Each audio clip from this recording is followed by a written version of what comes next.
The Truman Show is a 1998 film about a man who has unwittingly been the main character of a popular TV show since he was a fetus, which must have been an incredibly riveting start. Truman Burbank grows up entirely in front of the cameras, going through his childhood, puberty, and adulthood in Sea Haven, while being surrounded by actors and viewed by the masses, living, laughing, and loving for the entertainment of others while dreaming of the magical Isle of Fiji. He was sold into this deal by his parents when he was still in the womb, the network that airs the show effectively owning him. Now, there are many philosophical questions that this setup can invoke. What are the ethics of a private company owning a person? To what extent has Truman been molded by the network that owns him? If the show aims to create a simulation of the human experience, in what ways does it depart from an authentic human experience? Is there even such a thing as an authentic human experience? And what does Truman think of vaccines? We can only ponder upon many of these questions, but the most provocative one that springs to most people's minds when they watch the movie is, what if this were me? What if my entire life up until this point has been simulated for a primetime audience? It's not an uncommon idea. In fact, I remember having these same thoughts when I was a kid, before I even knew that the Truman Show was a thing. I remember that when I was about 5 or 6, I told someone in my school that my life was a TV show, and he was like, yeah, mine as well. Stuff like this was pretty common, as that age is the prime era of making shit up for no particular reason, and just telling it to the people around you until one of the kids calls you a slur and beats you up. But regardless of my own childhood trauma, it is interesting how two kids who had presumably never engaged with this type of media had the exact same fantasy of being a subject of a TV show. It's especially notable as The Truman Show, which would have come out about a decade before this conversation happened, is to my knowledge and my research the first piece of media that really explores this idea. This might come as a surprise to some of you, as The Truman Show kinda has one of those concepts that feels like it's so obvious in hindsight that there has to be something older that delves into that concept. But surprisingly, not really. The closest thing that you get to The Truman Show before The Truman Show is probably Time Out of Joint by Philip K. Dick, which has the whole fake idyllic town with everyone being an actor, sort of. It's complicated. Other than that, I guess you've got the Lynchian 1996 point-and-click adventure game Harvester, which kind of has its own thing. Hello, Steve. Where's Loomis? He'll be coming around the mountain if he comes. Oh, that's good. Loomis, damn you! Wait, no. You pervert! No! Lighting up the matches again! While there are some recurrent ideas in these, the main differentiating factor, the whole TV show thing, isn't present. Through this, you can sort of look at The Truman Show, and other media that also covers the same subject, as an extension of the concept of a simulated reality. In fact, you can easily split the Truman Show concept into two components. On the one hand, there are the simulators, the TV network, shareholders, crew, casts, and of course the viewers. And on the other hand, the subject of the simulation. Let's call them the simulee, for brevity's sake. Both of these components engage with the simulation, but from opposite sides, existing in a one-sided dynamic that only the power-dominant side is even aware of. The simulators approach the simulation from the perspective of creation, the same perspective as fiction writers or video game developers, the makers of an artificial reality with the intent of believability.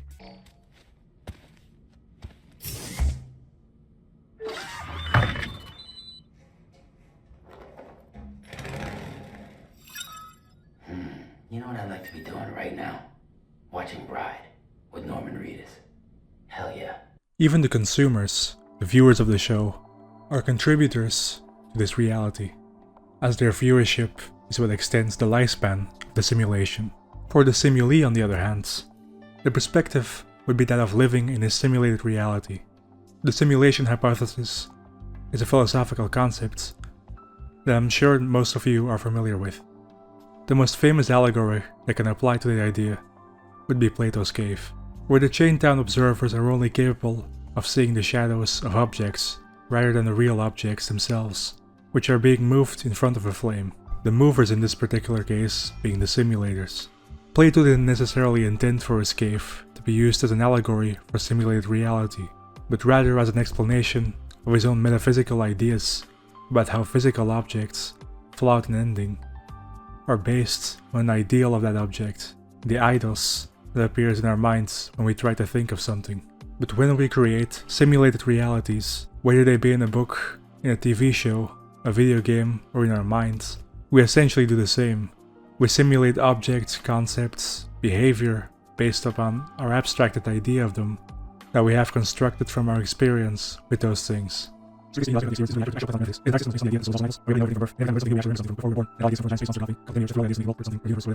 In any piece of simulation media, you have the most integral shift of the film, the moment that changes everything, the wake-up.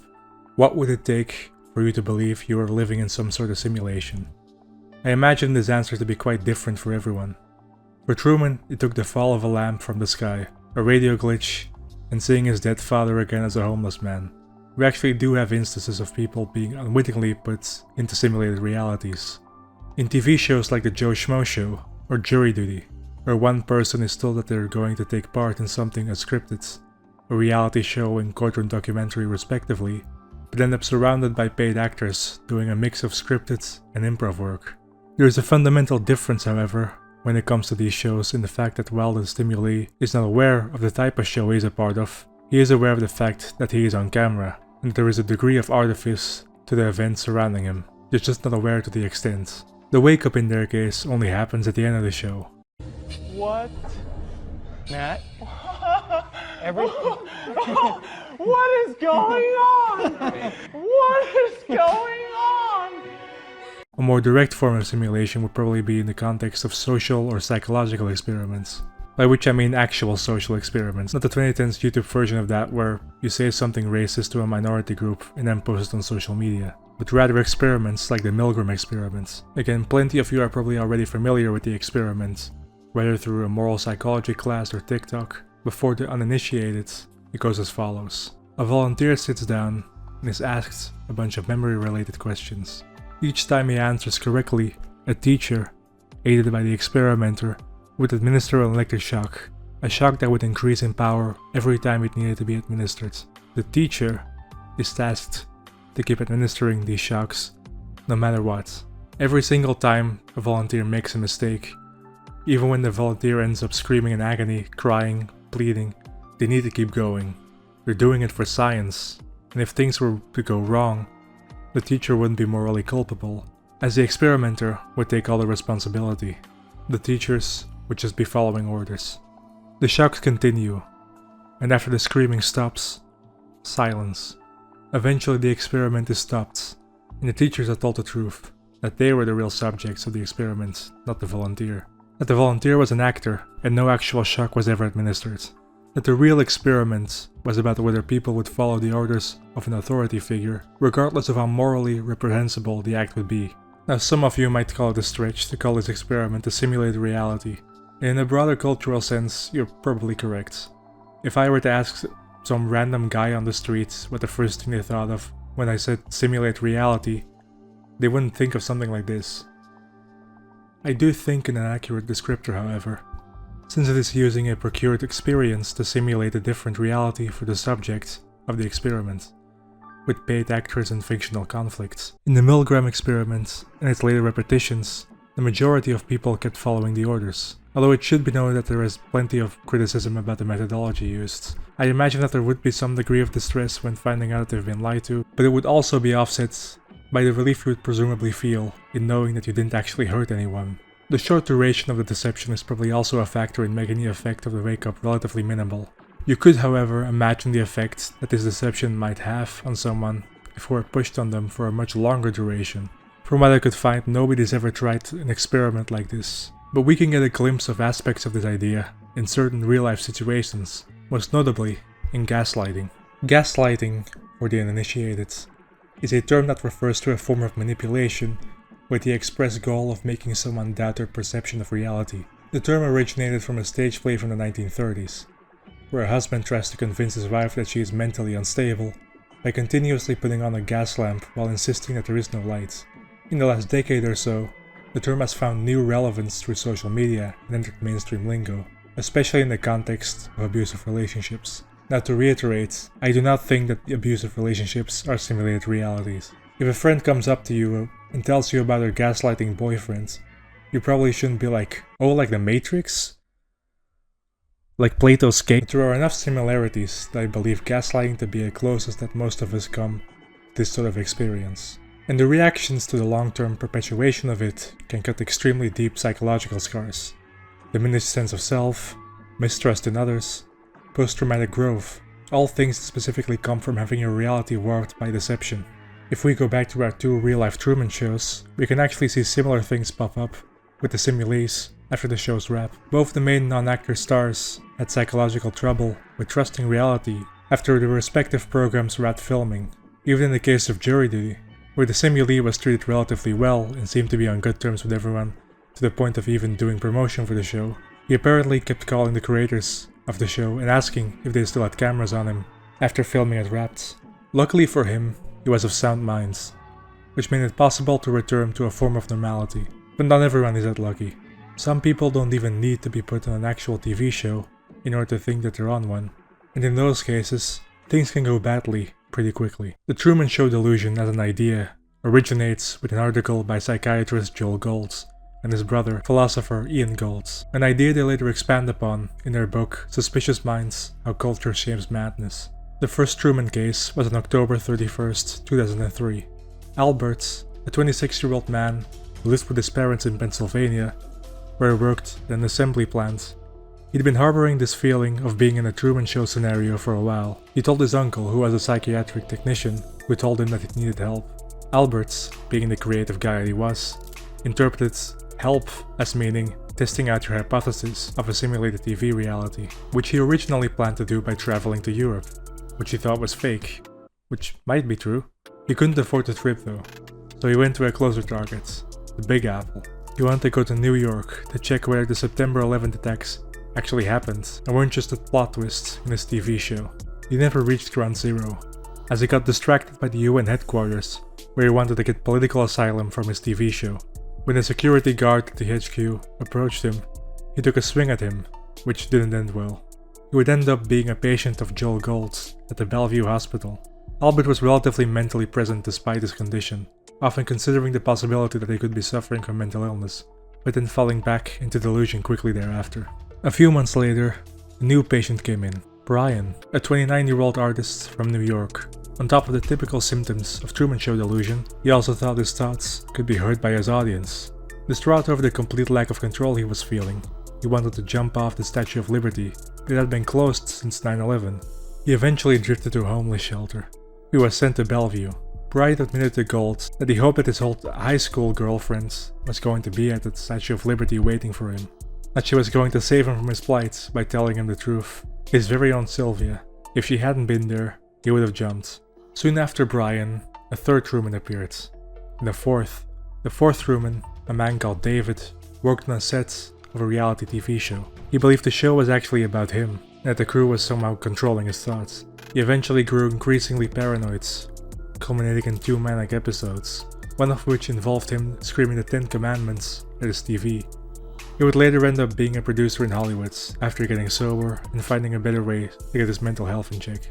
In Gold's cases, he finds 3 repeating components of every instance of Truman Show delusion: paranoia, grandiosity, and ideas of reference, the latter of which refers to how they perceived coincidental or trivial phenomena as having significance to them personally. In the case of Albert, for example, he thought that whenever someone said the word cool, they were using it as a dog whistle to signify that they knew that they were on a TV show. These 3 components are relatively common in paranoid delusions, such as the common delusion of being gang-stalked. What might separate Truman Show delusion, in this capacity, at least in my eyes, is probably the degree to which grandiosity plays a role. In 2005, Gold called his 5th Truman. Ethan was a 26-year-old MIT graduate with degrees in cognitive and computer science, who was working on his doctoral thesis. He was found trespassing into his neighbor's apartment due to thinking that it was a secret passage to his ex-girlfriend's place, despite her living in another state. He thought the CIA was monitoring his activities through his laptop, and that people were taking bets on all his daily actions. During his stay at Bellevue, he continuously switched back and forth between perceiving himself as a victim of a larger system and being the one in control of the system. He also stated that the money made with the bets on his actions were used for charity. When Joel and his brother Ian Golds made their first publication about the Truman Show delusion, they were able to come into contact with loads more people who had dealt with, suffered from, or even lost a loved one to delusion. Through this, they were able to create a more detailed picture of the delusion, finding it to be a possible consequence or even preludes of many possible psychotic illnesses. The Gold brothers used the Truman Show delusion as a jumping off point to talk more deeply about the relationship between culture and madness. And while the book doesn't go as deep on the subject matter as I would have personally wanted, this is probably the most accessible and readable book on the subject, and I would highly recommend it if anything that I've talked about in this segment has been interesting to you. As I've already alluded to before, the book has a segment later on where they meet up with the original Bellevue patients years later, and while I have largely skipped over it due to it not really expanding too much on the delusion itself, this part does end on an interesting note, and this sufficiently advanced technology is indistinguishable from magic. Is that so strange? After all, technology has turned the bizarre delusion about being watched into a sober worry. Cameras are everywhere. Closed-circuit television cameras, high-definition personal cameras, internet cameras, reality TV cameras, and many more. With everyone watching everyone else, for more purposes than we can know, the Truman Show delusion has crossed the thresholds. This gets into the most common modern cultural application of the Truman Show as a reference, that of its anticipation of social media.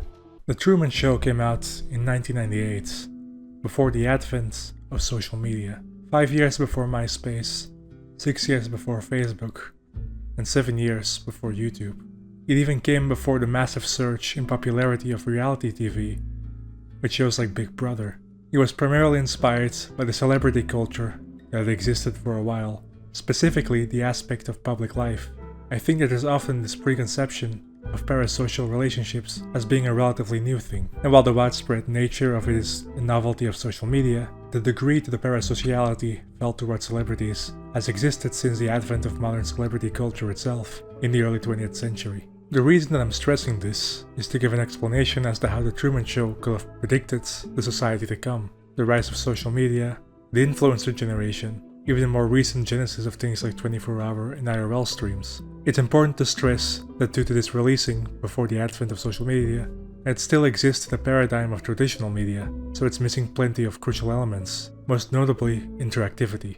So when people say things like, the Truman Show has become real, we all live in the Truman Show, it's like, alright, calm down, date God mode. Like a lot of media that quote-unquote predicts the future. It was depicting what it saw in its own time, and just took it to its logical extreme.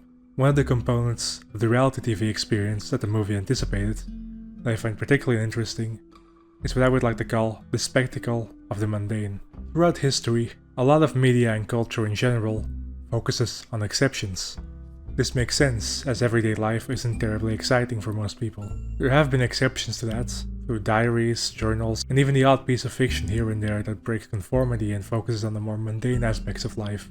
But the beginning of a big spike in relevance of the mundane came with the spread of the internet, with blogging in the early 2000s, especially in the MySpace era, and then moved into vlogging in the early 2010s through YouTube.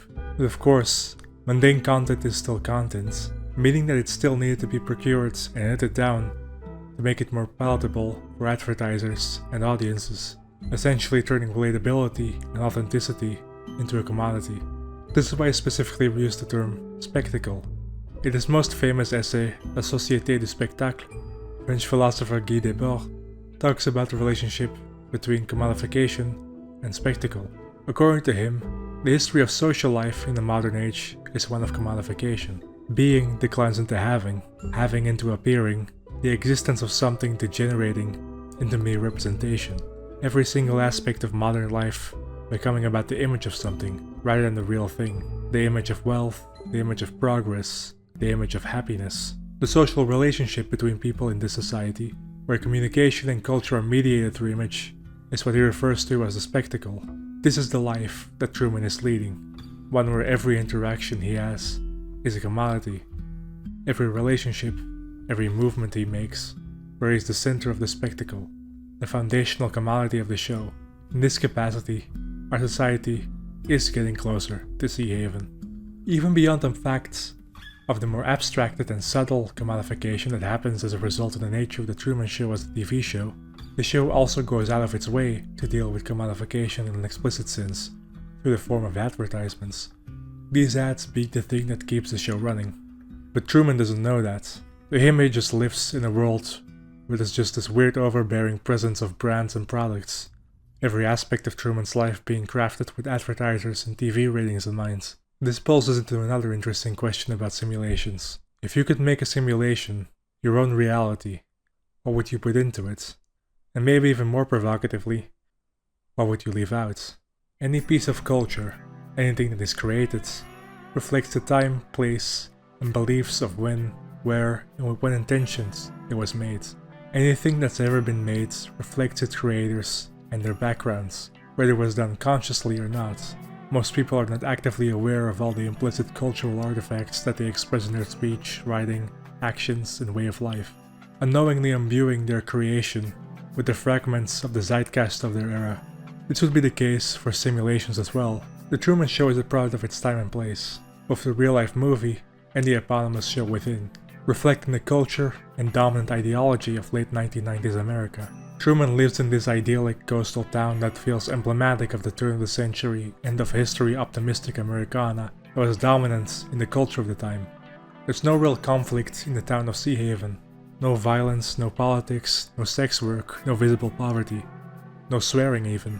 The only homeless person we see in the movie is played by Truman's dad for some reason.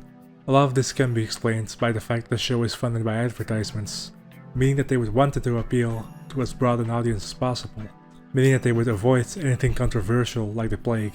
This was also the apotheosis of a cultural shift towards the individual over the collective, or an underlying element of social protagonism that permeated societal perception, which is why this era was the exact era where a movie like The Truman Show came into existence.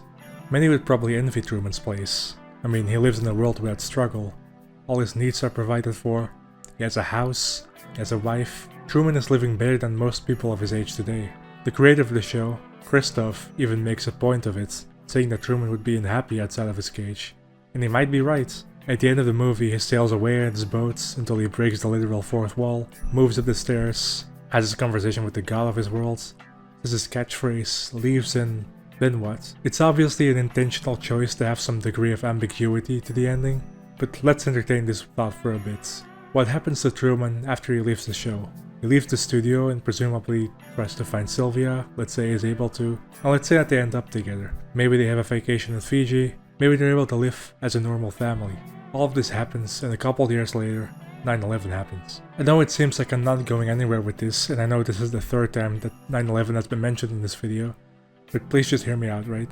Truman has existed for his entire life, 30 years, in a world without danger, without real conflict, and without ever being at risk. He essentially had the biggest safety net in the entire world, and now he moves into the real world, with very real dangers and issues and conflicts. It's difficult to tell how much the outside world is let into Sea Haven. Does Truman even know about the Cold War? He probably has some idea of what conflict is, because he also knows about nuclear energy and the possible dangers that come with it. Regardless of whether he knows about these things in the abstract, his frame of reference for how bad the world can get is probably relatively limited due to the corporate censorship.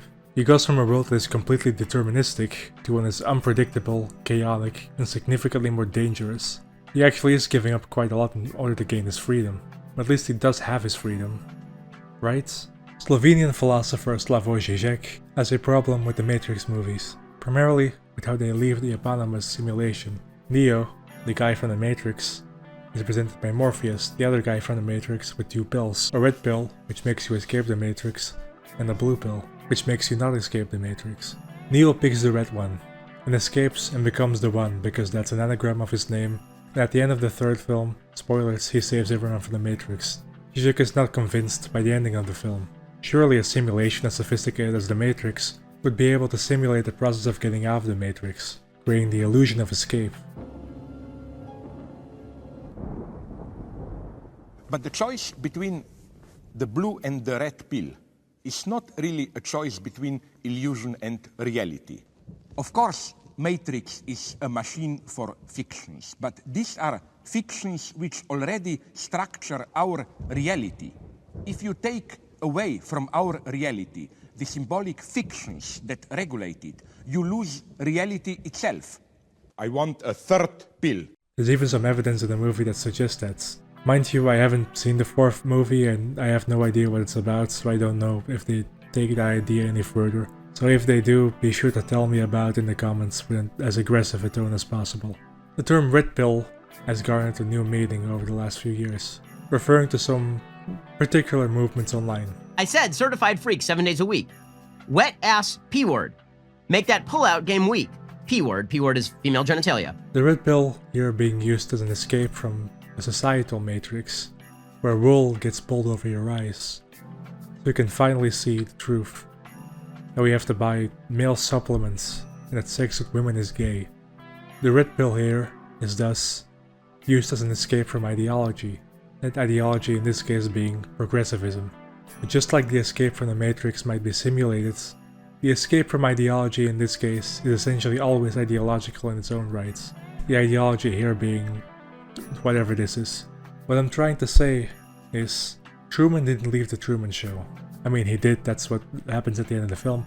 But the reality of such an escape is more complicated than just walking out the door.